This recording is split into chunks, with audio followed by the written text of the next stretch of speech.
All right, Miracle Work, Chapter 15, and more. So today it is the Holy Instant and real relationships. Well, that's going to be another revelation, you could say. Another discovery. So, yeah, I can't wait to start. It's time to go. We're going to do the lesson first. Which lesson is it today? It is a lesson. It's a really interesting lesson. So let's start with that. So this is lesson 9, which says the following. Lesson 9. I see nothing as it is now. This idea obviously follows from the two preceding ones, but while you may be able to accept it intellectually, it is unlikely that it will mean anything to you as yet. However, understanding is not necessary at this point. In fact, the recognition that you do not understand is a prerequisite for undoing your false ideas.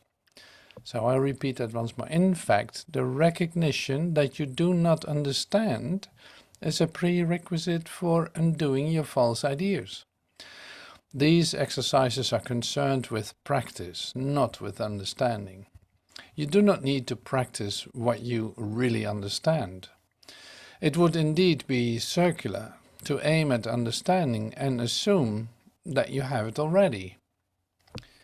It is difficult for the untrained mind to believe that what seems to be pictured before is not there. This idea can be quite disturbing. What idea? It is difficult for the untrained mind to believe that what seems to be pictured before it is not there. In other words, your perception. Like this idea can be quite disturbing and may meet with very active resistance in any number of forms. Yet that does not preclude applying it. No more than that it is required for these and any other exercises. Each little step will clear a little of the darkness away, and understanding will finally come to lighten every corner of the mind which has been cleared of the debris which darkens it. These exercises, for which 3 or 4 practice periods are sufficient, involved looking about you, applying the idea for the day to whatever you see, remembering the need for its indiscriminate application, and the essential rule of excluding nothing. The essential rule of excluding nothing. It is emphasized again that while complete inclusion should not be attempted, specific exclusion must be avoided. Be sure you are honest with yourself in making this distinction. You may be tempted to obscure it. Okay, so I do not see that typewriter as I see it now. I do not see that headset as I see it now. I do not see, and on and on and on. Begin with things that are nearest to you and then extend the range. I do not see that coat rack as it is now. I do not see that face as it is now. I do not see that door as it is now. So let's do this for just like 30 seconds or so. Okay, so I repeat what I said as far as I can do that. I said this is such a great lesson. It comes back to you all the time. It comes back to you in your mind practice. You know, this is what I said. It's like it comes back to you in your mind practice. Because the greatest thing is that it is the basis for vision. I have to let go of what I think is going on here. Otherwise, I make it real and think that there's a timeline and other objects outside of me. Now, the example that I just gave, and that you couldn't hear, the example that I give is like, so imagine you see an image of a guy sitting in an office, but you see him do totally different things, like as one of us here. Like is this person sitting in an office doing his job, like, well, he's totally fulfilling his function, but it has nothing to do with the appearance. Like I said, it's like it's opening up for the love of God, letting that flow through, bringing it back home, giving it away. And oh my God, okay, no, no, stop readjusting, camera. It looks terrible. Okay, so the thing then is like it is nothing to do with the appearance. There is this guy is definitely not sitting in an office doing that. No, he's in his temple. He's in his inner experience of himself, loving God with all of his heart, and his brother as himself. That is what is happening, and that's so beautiful. Or thinking that somebody might be taking a nap or going to sleep for a moment. No, completely present in what we share. So incredibly present. And so it has nothing to do with that either. And I love that. I love that. So you can never tell by appearances what is going on, not even what experience anyone is having. You can never judge anyone for his experience in the moment, even though it seems like this person is just sitting still, not moving at all, as if nothing happens while he is in absolute bliss. Yeah, some of the enlightened teachers that you've ever seen were great examples of that. They would just stare into eternity, you could say, and not move one little piece of their face and still be in perfect communication. Palpable, like totally, you could totally feel it when you were around. Well, this is just one example, but it's more like it's good to know. So it's a great lesson. Like I said, it returns back to you, to your awareness on a daily basis, because we constantly have to deal with this. No, if I'm fooled by something, it must be appearances. I can say it like that. So in the light of real relationships, this will come back to us for sure. You can't miss it. And so that's what I'm going to share with you now. And I don't want to go too quickly through it, so this will be today, and on Monday we continue. The Holy Instant and real relationships. Now, what are real relationships? We're going to discover. So going up here.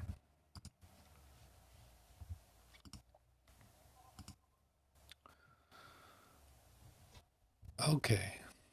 You are forever in a relationship so holy that it calls to everyone to escape from loneliness and join you in your love. And where you are, must everyone seek and find you there. How lovely is that? You are forever in a relationship so holy that it calls to everyone to escape from loneliness and join you in your love. And where you are, must everyone seek and find you there. I love this. So you are forever in an holy relationship. And it is so holy that in fact it is an invitation to everyone to escape from loneliness and join you in your love. See, this is completely written down to you because it is. So this is why we come together. We join in your love. We come to find the place where you join in your love. And where you are, must everyone seek and find you there.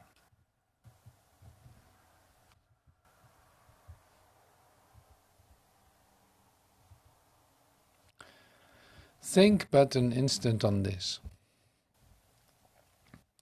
God gave the sonship to you to ensure your perfect creation. This was his gift, for, as he withheld himself not from you, he withheld not his creation. Nothing that ever was created but is not yours. So this is all double negative, which is always great, because what it in fact tells you is not the opposite of it, but more like it has no exceptions. It is total. And it cannot be defined. You can define what it isn't, but you cannot define what it is. And in order to define what it isn't, we make it a double negative in order to show what it actually is without defining it. So this is great. This is great. This was his gift, for as he withheld himself not from you, he withheld not his creation. Nothing that ever was created but is not yours. Your relationships are with the universe. And this universe, being of God, is far beyond the petty sum of all the separate bodies you perceive. Here we go. That's our perception, you know.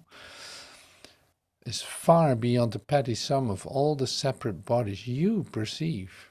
For all its parts are joined in God through Christ, where they become like to their Father. For Christ knows no separation from his Father, who is his one relationship, in which he gives as his Father gives to him.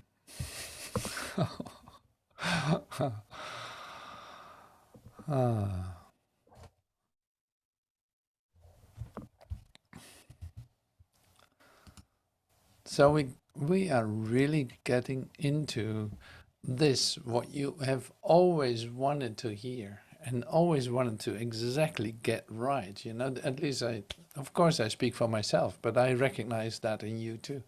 It's like, this is exactly what you wanted to know. How is this exactly working? How actually, you know, I need to know. Like if I looked at myself at the start of my spiritual awakening, this information is what I really would love to receive and see in front of me. So what a great lesson. What a great lesson to leave perception for what it is and to open up for something that you cannot perceive with your five senses, and that is actually the total love, say the golden nugget, you could say, of the golden gift that is given you. How lovely is that? But see, this is, like I said, this all, a lot of it was written in a double negative. So it's like, what it is cannot even be defined, but it would be a limitation. But you know exactly what this is about, and you recognize that too. But in order to hear it, you will have to read this a couple of times. You have to let this come to you. It is not. So it can be a bit complicated first, but it's more like you jump over that. Excuse me. So you start to actually hear what it says. And that is so lovely. So your relationships are with the universe. Like, you are literally in communication with every aspect of creation, with every aspect of it. Not as you see it with your eyes, but as it is. So it's like, wow, mind-boggling, so great, so great. So here then about your specific relationship that you have, like recognizing the Christ in you being in a total union with God, giving him all your love as he gives all his love to you, it is your relationship. It's like, that is it. That is your relationship, the real relationship. You could say the only relationship, because your beingness, your totality, your reality is based on that, not on anything else. So all else that we experience now, it's like even in this, is then a temporary device to actually come to the recognition of your total relationship with every aspect of the universe, of God, of, yeah, all of that. So it's okay. So we use temporal devices. I like this. We use temporal devices because what we have tried to do with ourselves is so complicated, and the unwinding of that, say the after party of that, is yeah, coming closer and closer and closer and closer to a release of fear. No, there's nothing going on. No, the only thing that's real about you is your love relationship with every aspect of the universe, with God, with who loves you completely. Actually, he created you too, as the love that he is. So there's nothing to be afraid of. But I know, I know, I know. Slowly but certainly, you will release the fear of letting go of your ideas about what you think is going on, what your world is, what the world is, and so on, and so on, and so on. Until you come to the point where you are literally being blown away by the immense love that you are and that God is, and what is left to do, but to extend that love, returning it back home and receiving it at the same time. So it's like beyond words, that's for sure. Okay, so continuing with the next. So your relationships are with the universe, and this universe, being of God, is far beyond the petty sum of separate bodies that you perceive. They are not really there, but you perceive them this way. For all its parts are joined in God through Christ, where they become like their Father. For Christ knows of no separation from his Father, who is his one relationship in which he gives as his Father gives to him. Wow. The Holy Spirit is God's attempt to free you of what he does not understand, and because of the source of the attempt, it will succeed. What is the source of the attempt? Your reality. The Holy Spirit asks you to respond as God does, for he would teach you that what you do not understand. For he would teach you what you do not understand. God would respond to every need, whatever form it takes. So the Holy Spirit is God's attempt to free you of what he does not understand. And because of the source of the attempt, it will succeed. And it did succeed, you could say. It's accomplished. The Holy Spirit asks you to respond as God does, for he would teach you what you do not understand. God would respond to every need, whatever form it takes. Even a son living with an idea that he does not understand what's going on, and that he doesn't even know himself. Well, that's quite a need. So God would respond to every need, whatever form it takes. And so he has kept his channel open to receive his communication to you, and yours to him. God does not understand your problem in communication, for he does not share it with you. It is only you who believe that it is understandable.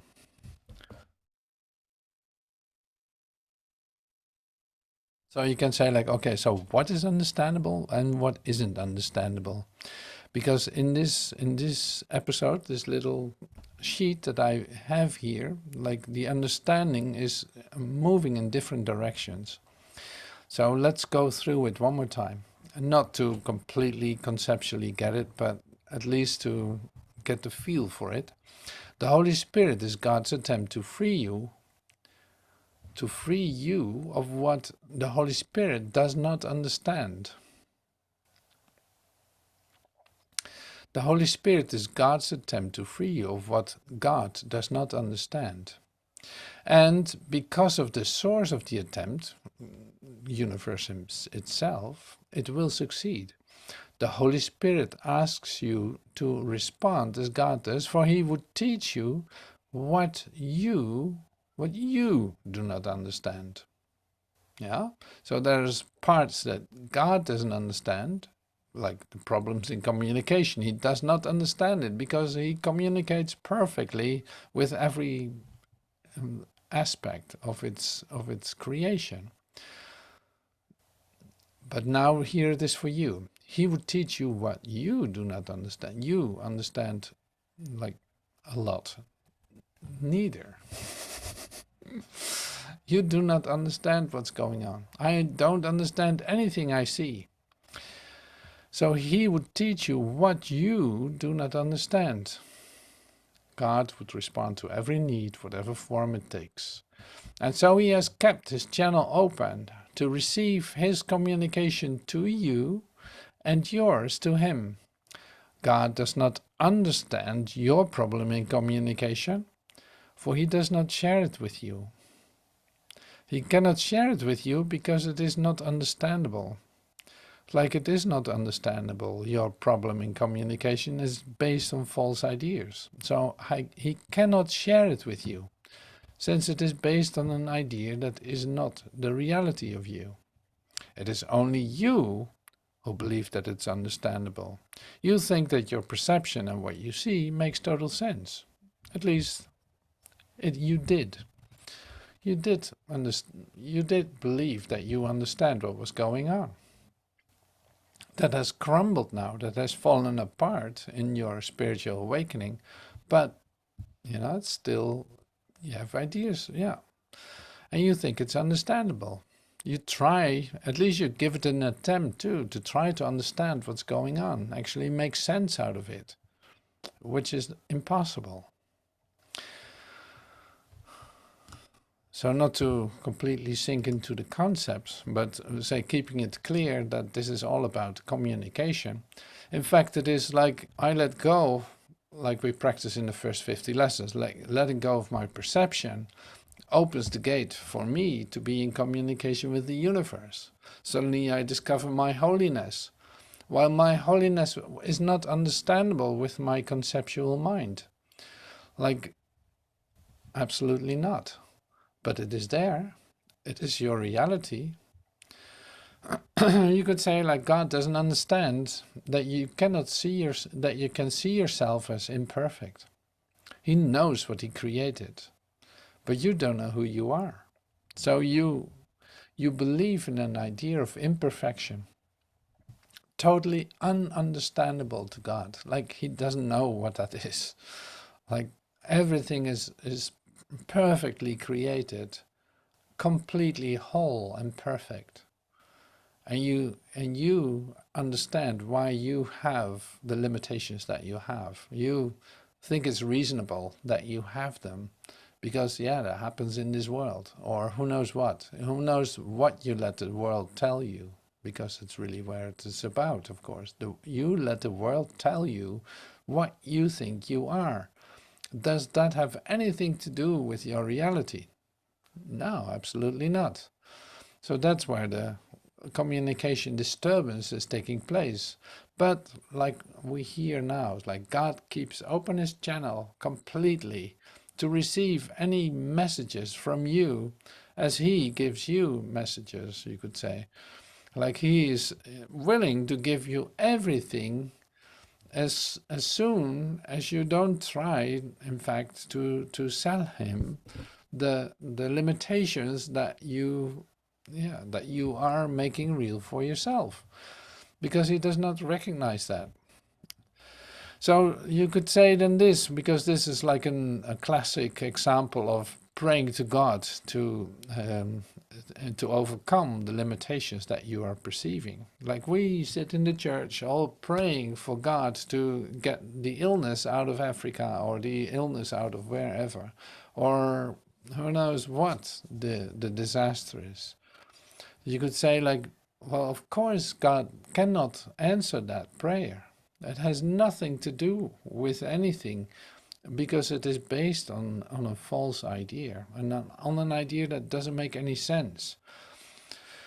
Knowing that God created me perfectly, it's like that makes total sense. That is understandable. But being understandable doesn't mean it's accepted right away. So a lot of things are very well understandable, but it doesn't mean that you have accepted them for yourself. And this is what this is about. You know, it's like, how could sickness be real? How could you ever accept an idea of sickness while you know that God created you perfectly? It's like, you know what I'm saying?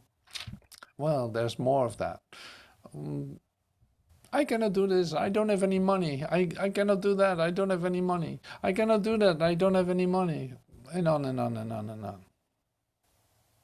Did I just hear God say that, like, everything is given you? You're whole and perfect as you were created before you can have any need. Definition of a need, God already has given you everything. So what am I missing here? What am I missing? Well, what I'm missing is the fear of loss, the fear of lack, the fear of all of this creates a situation that you're actually seeing in your dream, like you make something out of it. You make that real for yourself. You see it confirmed in everything that is happening in your life. It is confirmed into every detail that your idea is right and that there's no God that can help you, in fact. It's literally like you blocked the channel here. God is wide open, answers all your needs before you can even ask. And you are groping it down about in darkness, thinking that there's not enough, thinking that you're missing something, thinking that disease is okay, thinking that on and on and on and on and on.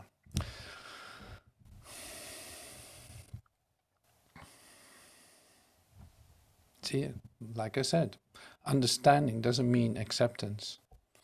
So that's good to stand still with and actually ponder, because it is about you accepting this for what it is, giving that a try, you could say. It's like, wow, yes, and however that can come to me, show me, because it is not enough for me to just conceptually get what is going on while I find myself in the middle of a misery, or in the middle of a lack circumstance, or in the middle of a diseased area. Like, it doesn't make sense. All right, so that was a little sidetrack, but based on what we just read. Okay. The Holy Spirit knows that it is not understandable, and yet he understands it because you have made it. In him alone lies the awareness of what God cannot know and what you do not understand.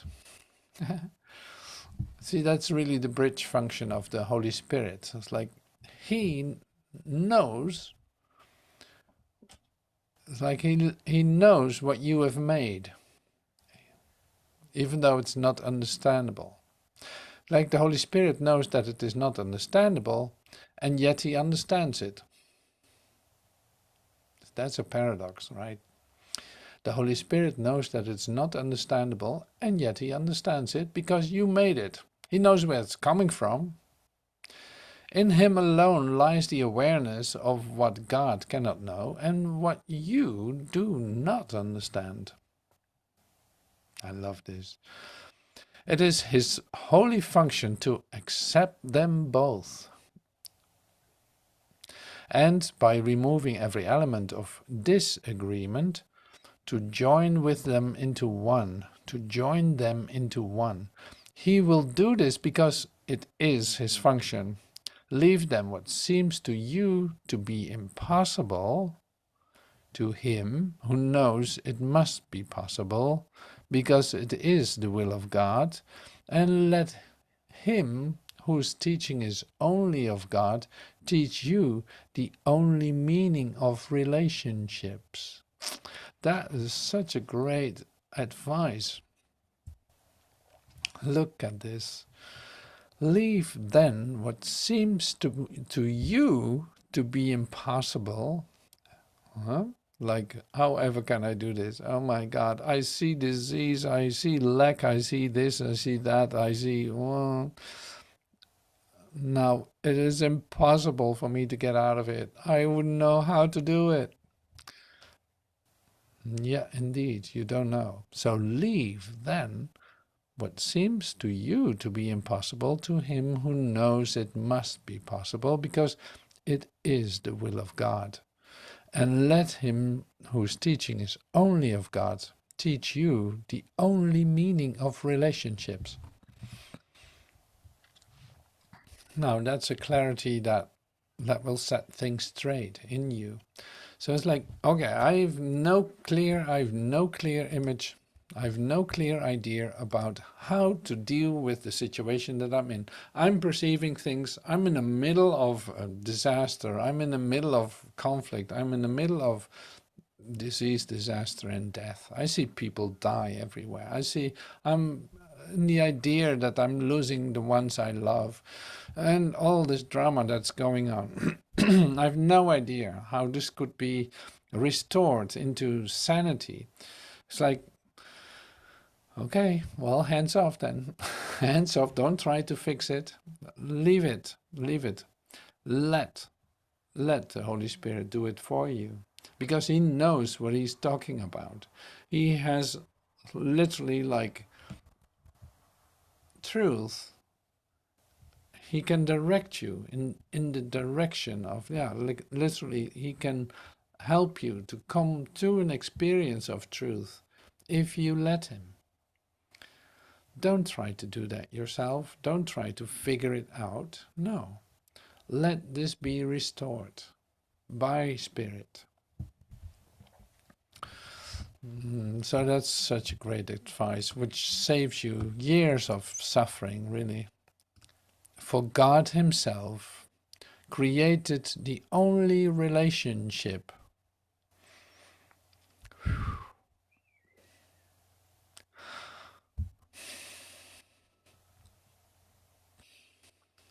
So great. I love this. I love this. Oh my God, it really got me. Wow. God himself created the only relationship that has meaning, and that is his relationship with you. With you. With you. God created the only relationship that makes any sense, and that relationship is with you. With you. With you.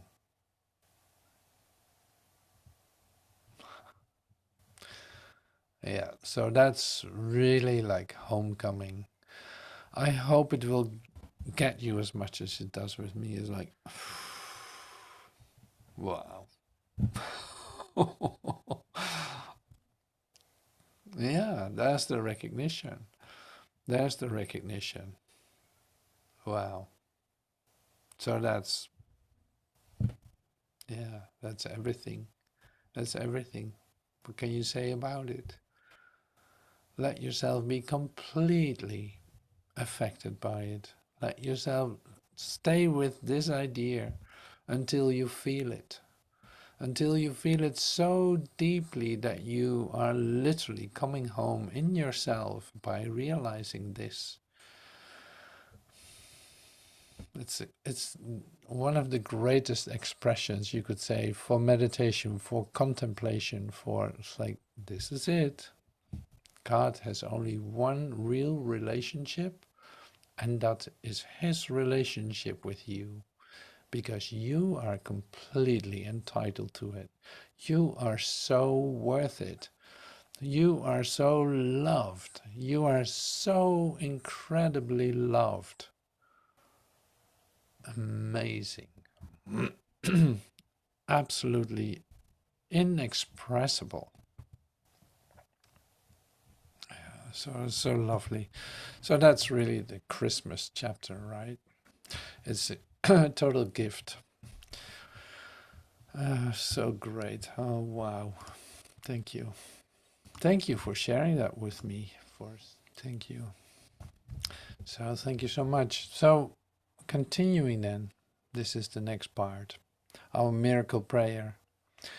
Today, I let Christ vision look upon all things for me and judge them not, but give each one a miracle of love instead.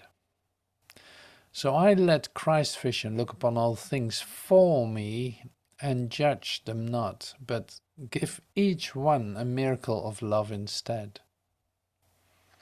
So would I liberate all things I see and give to them the freedom that I seek. For thus do I obey the law of love and give what I would find and make my own. It will be given me because I have chosen it as the gift I want to give. Father, your gifts are mine.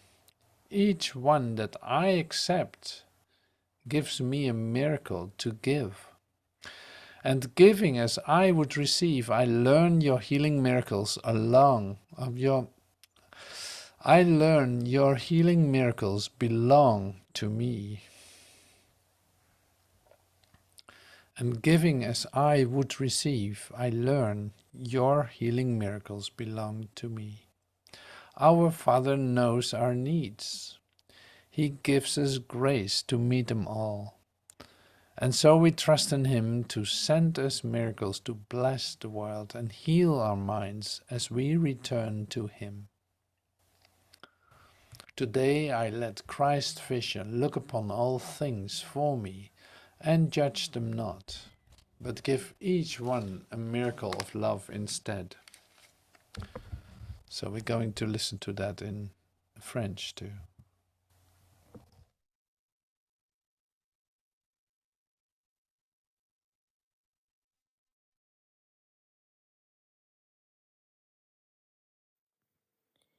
Aujourd'hui, je laisse la vision de Christ regarder toutes choses pour moi sans les juger,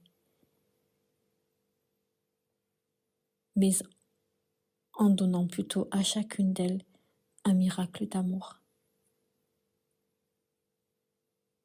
Ainsi, je voudrais libérer toutes les choses que je vois et leur donner la libre liberté que je cherche. Car ainsi, j'obéis à la loi de l'amour et je donne ce que je voudrais trouver à faire mien. Cela me sera donné parce que je l'ai choisi pour être le don que je veux faire. Père, tes dons sont les miens. Chacun de ceux que j'accepte me donne un miracle à donner.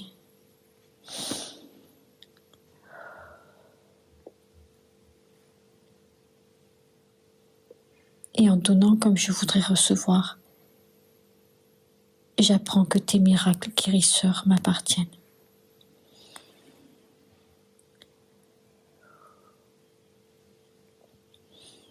Notre Père connaît nos besoins. Il nous donne la grâce de tous les satisfaire.